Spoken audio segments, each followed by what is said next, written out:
Bonjour, je suis Gaël Châtelain-Berry, bienvenue sur mon podcast Happy Work, le podcast qui va vous aider à mieux vivre au quotidien votre travail. Cet épisode, c'est le 52e. Et oui, un an déjà. Merci à vous toutes et tous qui faites vivre cette belle aventure et pour qu'elle continue encore longtemps, n'hésitez surtout pas à liker, partager, commenter. C'est cela qui fait exister un podcast comme celui-ci. Bref, pour ce 52e épisode, j'ai décidé de vous parler du droit à l'erreur. Ah, être parfait, parfaite et infaillible. Le rêve de tout le monde, non? Eh bien, comment vous dire? Non. En France, selon une étude récente réalisée par Cadre Emploi en juin 2019, auprès de 1123 cadres français, 50% d'entre eux déclarent avoir connu les symptômes du burn-out. 50%. C'est pas dingue ça, franchement? Et vous savez quoi?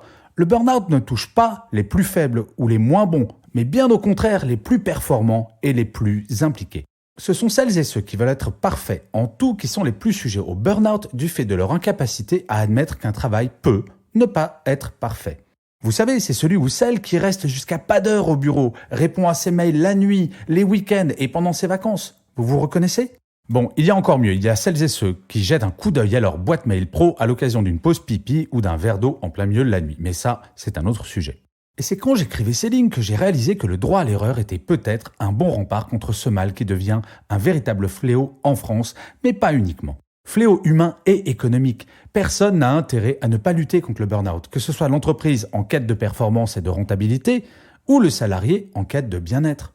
Alors, bien sûr, je ne prétends pas que si tout le monde se donnait le droit à l'erreur, il n'y aurait plus de burn-out en entreprise, mais je suis certain que si nous le faisions, nous nous sentirions nettement mieux. Malheureusement, notre pays est loin d'avoir intégré le droit à l'erreur pour ses salariés. Quand une erreur est faite, nous aimons bien trouver un coupable plutôt que de chercher une solution, voire mieux, comment tirer profit de cette erreur. Et oui, tirer profit de cette erreur comme ont pu le faire, par exemple, 3M en inventant le post-it. En 1968, Spencer Silver, un chimiste de 3e, découvre par hasard, dans le cadre de ses recherches commencées 4 ans plus tôt, en 1964, une colle poisseuse qui a la particularité de ne pas coller et de pouvoir se repositionner. Il va voir son chef de département, Geoffrey Nicholson, pour breveter ce qui lui semble être quelque chose d'intéressant. Sauf qu'à l'époque, 3M travaillait uniquement sur des colles qui devaient coller. Imaginez si le chef de département avait engueulé son chercheur en lui disant qu'il était payé pour inventer des colles qui collent et pas des colles qui collent pas. Si le droit à l'erreur n'avait pas été donné à ce chercheur, jamais la colle repositionnable et le post-it n'auraient été inventés. C'est exactement comme l'histoire du papier bulle que j'adore, qui devait être à l'origine du papier peint.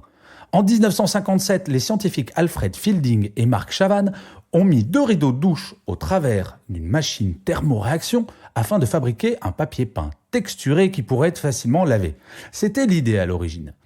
Bon, le résultat était en fait un bout de papier couvert de petites bulles d'air. Autant vous dire que sur le marché du papier peint, le succès n'a pas été grand. Par contre, en 1960, IBM cherchait un moyen pour protéger des éléments fragiles d'ordinateur pendant le transport. Ce matériel plastique inventé par Fielding et Chavan était la parfaite solution pour leur problème. Aujourd'hui, l'erreur de ces 2 ingénieurs se révèle être le matériel d'emballage le plus utilisé au monde. Bref, vous l'aurez compris, le droit à l'erreur, ça peut être rentable. Vous l'aurez compris avec les 2 exemples précédents, le droit à l'erreur permet d'avoir plus de créativité. Effectivement, quel salarié aurait envie d'avoir une nouvelle idée si la précédente a été une erreur et qu'il a failli se faire virer? Mais le droit à l'erreur a également comme conséquence une augmentation de la productivité. Et oui, du fait d'une baisse du stress, l'absentéisme baisse avec. Et lorsque l'on sait que l'absentéisme coûte 108 milliards par an à l'économie française et que nous sommes numéro 2 européen de celui-ci, cela vaut peut-être le coup. Savoir que l'on peut se tromper sans risquer de se faire hurler dessus augmente le bien-être au quotidien au travail. Or, c'est ce bien-être au travail qui devient dans un grand nombre d'enquêtes la recherche numéro 1 des salariés vis-à-vis de leur entreprise. Vous avez envie d'attirer et de garder les meilleurs talents? Développez une culture du droit à l'erreur. Ok, c'est bien beau tout cela, mais comment fait-on?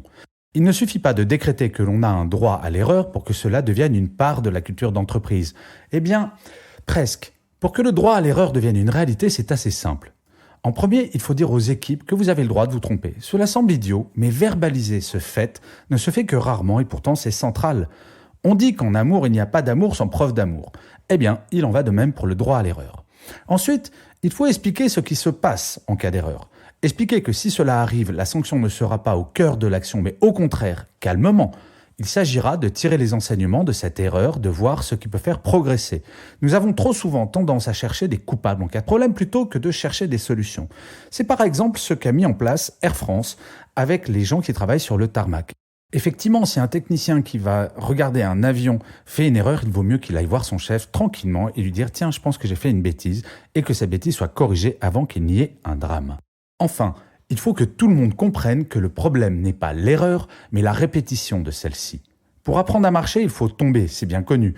Tout le monde a le droit à une seconde chance, mais surtout, travailler, c'est progresser, c'est apprendre. Il n'est pas réaliste d'imaginer que l'on puisse apprendre sans jamais, absolument jamais se tromper. L'erreur est avant tout quelque chose de positif si elle sert à avancer.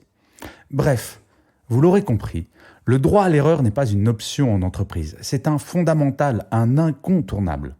Saviez-vous que certaines entreprises ont même mis en place des journées de la loose, autrement dit, journée de l'échec, en bon français. Journée durant laquelle chaque service présente aux autres équipes ses pires erreurs ou échecs du trimestre passé.